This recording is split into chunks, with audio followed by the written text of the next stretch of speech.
Hi, everyone. Judge Andrew Napolitano here for Judging Freedom. Today is Thursday, November 16th, 2023. Professor Michael Rectenwald joins us now. Professor Rectenwald, a pleasure, my dear friend. Welcome back to the show. Thank you for joining us. Thanks for having me on, Judge. I want to talk to you today about free speech because it is very much under attack. There are a lot of anecdotal incidents that we can talk about.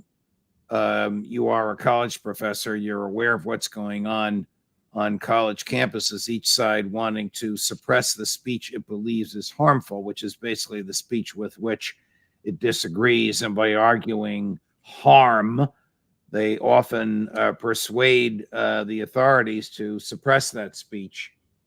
The dear friend is a professor at Columbia University, who is Jewish, but not a supporter of Prime Minister Netanyahu, who informs me that Palestinian student organizations have been disbanded and no longer are recognized by the administration, not because of pressure from the students, but because of pressure from donors and from the trustees. Just by way of example, there are many of these.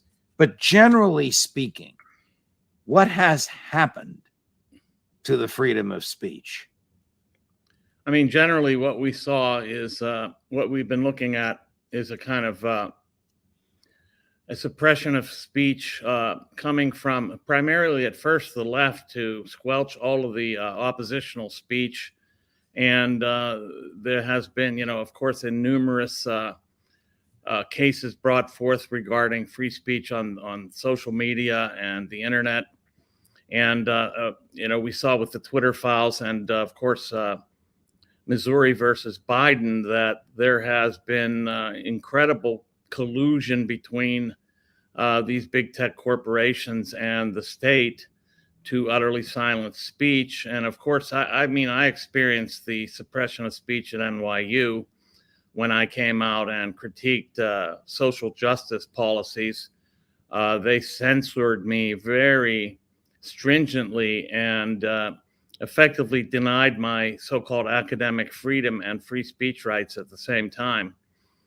So we're looking at a kind of regime that has worked to silence speech, but now we see that it's two-sided, that it depends on who is now being suppressed. And the state has an interest in suppressing anything that doesn't go along with official state narratives, whether that be speech coming from the so-called left or right. They are very acting as a uniparty where speech is concerned, effectively toggling back and forth between the right and the left to suppress the other side's speech. Well, you spoke out against mandatory vaccines, as I recall, when you were a tenured professor at NYU. NYU receives millions and millions in federal funds. In return for the receipt of that money, it agrees to abide by the federal civil rights laws as if it were a government. The federal civil rights laws require compliance with the first 8 amendments. The First Amendment says Congress shall make no law abridging the freedom of speech. How do they get away with punishing you because of your speech? It's just incredible. So they used all these different criteria, saying that I was causing harm, that I was endangering students, that my speech could effectively harm other people, especially particularly so-called beleaguered minorities, like the LGBTQ community and so on and so forth. So they were able to use against me all kinds of outrageous epithets through official email, calling me racist, sexist, alt-right, Nazi, etc. And none of their speech was sanctioned whatsoever, while mine was treated as total anathema. It was not allowed to be uttered. Did you challenge this in court, or did you find another more compatible economic and or academic environment? I sued NYU and 5 colleagues at the time, and I sued them for defamation and libel because they were, basically using official NYU email listservs to defame me and libel me publicly without any sanction by NYU administration whatsoever. So I sued these 5 colleagues plus NYU. Is that suit law still going on? No, that was actually settled. You'll be amazed at how this came to settlement, Judge. When I invited Milo Yiannopoulos to speak at my classroom for a Halloween class to 14 students, the mayor of New York, Bill de Blasio at the time, shut down my classroom. They actually called NYU and said this class must be canceled because it would pose a threat, supposedly, to the community. So that's and NYU caved and canceled it. Well, no, yeah, they caved and canceled it, and then they came back to the negotiating table and made a settlement with me because they thought, well, who else is he going to bring next? The point wasn't really who the speaker was, but the fact that they were able to abridge not only First Amendment rights, but academic freedom, so-called, which really doesn't exist. It only exists for speech that they approve of. Let's talk about the government attempting to do indirectly what it can't do directly with respect to speech. I mean, theoretically, the government cannot infringe upon the content of speech. It could interfere with time, place, and manner. You can't take a bullhorn and have a political demonstration at 3 o'clock in the morning in a residential neighborhood. I get it. Right. But when the government doesn't like the content of speech, let's say on a particular website, and it goes to the website and uses a carrot or a stick, will reward you if you suppress this speech, will punish you if you don't suppress this speech, and then it's challenged. That seems to me to be a pretty clear-cut case of the government trying to conduct an end run around the First Amendment. A federal judge in Texas enjoined the government, the United States, from even communicating with these social media platforms. The United States Court of Appeals for the Third Circuit upheld the injunction. The Supreme Court vacated the injunction while they hear the appeal. Right. In the meantime, the government can still use a carrot or a stick to get social media to interfere with speech in ways that the government would never be able to do. Put aside this de Blasio incident. It's an aberration. Yeah. Outrageous. It's unconstitutional. They paid you for the harm they caused you. But they're causing harm all over the country by using social media. Yeah, they're using these government proxies in order to undertake censorship. And we saw that with Missouri versus Biden, in which you had the White House, the CDC, and the other agencies, the FBI, effectively calling and pestering and emailing social media outlets to censor COVID issues, COVID information, so-called disinformation, to censor even political speech about the 2020 election and regarding the Hunter Biden laptop. So this was, as you said, this has been, it's vacated while the Supreme Court considers this, I suppose. But there's still other types of proxies that are in operation. For example, at Stanford University, of the Internet Observatory, who is paid by the federal government to effectively intervene in social media outlets and to censor speech, to flag certain speech as misinformation or disinformation. And they do this regarding election issues, and they're calling it election misinformation. So you cannot object to anything regarding elections because you have these hall monitors paid by the state to effectively shut you down. And they're coming out of so-called private institutions, but they're being paid by the state. So this is another infringement of the First Amendment directly. It's the government taking action through these proxies to shut down speech. Now, how does this happen? Does the Congress actually enact money for this, or the government just using some sort of a slush fund to hire a goon at Stanford to scrutinize the marketplace and ideas? I'd say these are probably budgeted in, and there's just byline items that aren't noticed, and that then go to undertake these kind of tasks. And I mean, this is why these omnibus bills are a disaster, because all of these things get passed through, and before you know it, we have all these social media proxies, these government proxies, I'm sorry, censoring speech throughout the internet. So recently, at a Philadelphia Eagles football game, a former New Jersey State Senator, who's also the former chair of the New Jersey State Democratic Committee, named George Norcross, went to the game. In the owner's box, in that box was the owner of the Philadelphia Eagles, the mayor of Philadelphia, Senator Norcross, and a bunch of other friends and relatives of theirs. Senator Norcross had a banner, and the banner displayed the American and Israeli flags tastefully and traditionally crossing each other, and he displayed the banner. Mm-hmm. The mayor, in the box, called security and said, ask George Norcross to take the banner down. George, whom I know, the tough guy, said, he used language I won't use now, but basically, go take a hike. I'm not taking it down. An hour later, he and the banner were escorted out of the stadium by Philadelphia police. Now, the stadium is owned by the city of Philadelphia, which is, of course, regulated by the First Amendment.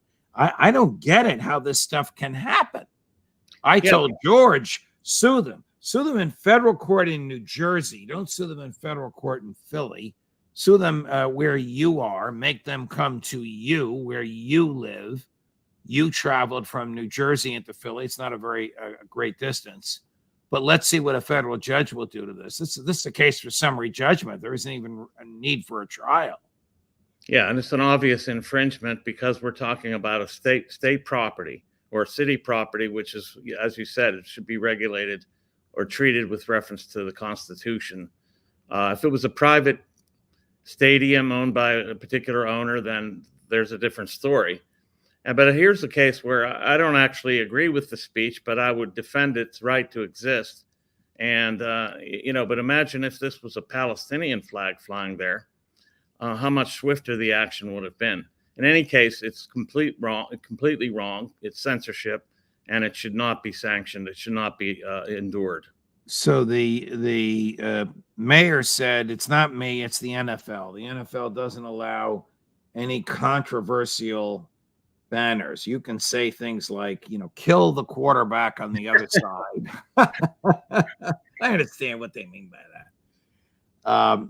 But you can't silently post the American flag and the Israeli flag. I wonder what would have happened if it was just the American flag, because there we have cases right directly on a point that the government can't interfere with it. But the point of my question, I'm sorry, I'm rambling a little, Professor Rectenwald. The point of my question here is the government has an affirmative obligation to protect the freedom of speech. Right. They're not neutral. They're neutral as to content. But if you want to speak on government property, they have to protect you, not protect the ears of those who don't want to hear you, because they can walk away. The First Amendment says nothing about hearing, it says speaking. And the same goes for the NFL and their contracts with their various broadcasters. They don't have to take in the banner. They don't have to put it in range of their cameras. They could just totally avoid it if they wish. And this is really that. I think that factor is not really a mitigating factor at all. I think that in fact this is strictly a First Amendment issue that has nothing to do with the NFL in effect, because this person is not displaying something on the NFL per se or on the NFL networks per se, simply in the stadium. And it's up to the producers and the cameramen whether to take it in. So it really is an egregious violation. And of course, he was escorted from the stadium. And because he's a public figure, a lot of people knew who he was. There were people yelling and screaming because of the public humiliation. I mean, the public opinion is decidedly in favor of Senator Norcross and against the mayor. There's also a lot of criticism of the owner for not doing anything. I mean, it was the owner's box. I don't know if he physically owns it or if he's entitled to it because he's the owner, or if he leases it from the city. But the owner did nothing. The mayor instigated this, and their friend, I guess now their former friend, suffered over this. How dangerous are these times for civil liberties? We're in very perilous times because, and the consequences of suppression of speech have never been greater, in the sense that we're dealing with a regime that is imposing very dangerous narratives and extremely pernicious policies. So in the case of COVID, for example, you had the suppression of so-called myths and disinformation, but it turns out a lot of this myths and disinformation was actually true. Whereas the so-called the government's supposed information turned out to be very specious. So, and these are cases where free speech is absolutely required for the public to have knowledge and information. And, this also goes through the internet altogether. I mean, Google, for example, has been suppressing and blacklisting and downranking all kinds of information for years. And I would suggest, since they are under contract with the federal government and they were funded originally by the CIA's In-Q-Tel, that they are a state apparatus as well, and they are serving a state function of controlling narratives and actually curating reality for many people. So you can't get the kind of information that you would otherwise because it's been banished.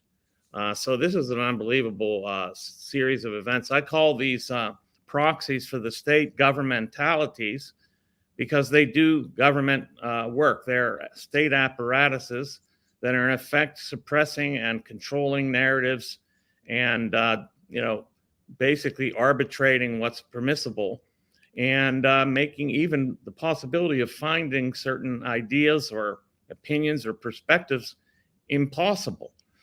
So that's a very, very perilous condition that we're under. And a true private entity, one that does not have a symbiotic relationship with the government, a true private bulletin board can discriminate on the basis of the content of speech. Just like you can say at a garden party in your backyard, no foul language. If you use foul, I have my children here. If you use foul language, I'm going to ask you to leave. Right. You could even say, I don't think you would say this, no criticism of Joe Biden. I don't want my kids to be scandalized. You can do that on your private property. Sure, absolutely. But if you're in a symbiotic relationship with the government, that is, if you benefit and the government benefit by your suppression of speech, you can irretrievably harm yourself by being declared by the court a state actor. And then the First Amendment regulates you and you lose the attributes of privacy. I don't even know if Mark Zuckerberg and his buddies understand that this could bring about the ruination of their ability to surveil their marketplace in the future, because they'd have to abide by the same standards as the feds, which is you cannot impair speech because of its content. Right. Yeah. And I think in the case of Facebook, they also received initial startup funding through In-Q-Tel, not directly, but through a few partners like Palantir and others. And so these are not private entities, strictly speaking. These are state apparatuses, or what I call governmentalities. And likewise, they're actually doing the state's bidding, and therefore they don't have the right to censor like they're censoring, and that they are not strictly private companies whatsoever. And so we have to find a way to dismantle this configuration. Well, this may be resolved for us by the Supreme Court in that Missouri case. The Attorney General of Missouri, along with the Attorneys General of two other states, I believe Texas and Louisiana, sued the federal government to stop DHS, FBI, several, I think a half dozen 3-lettered, in one case 4-lettered, some monstrosity called SEPA. Yeah. In the Department of Homeland Security that most people have never heard of. This is right out of George Orwell's 1984. This crew, and every federal judge that's looked at this so far has stopped it. We'll see where the Supreme Court goes. Hopefully, the Supreme Court will put a stop to it once and for all. Before we go, how's your campaign going?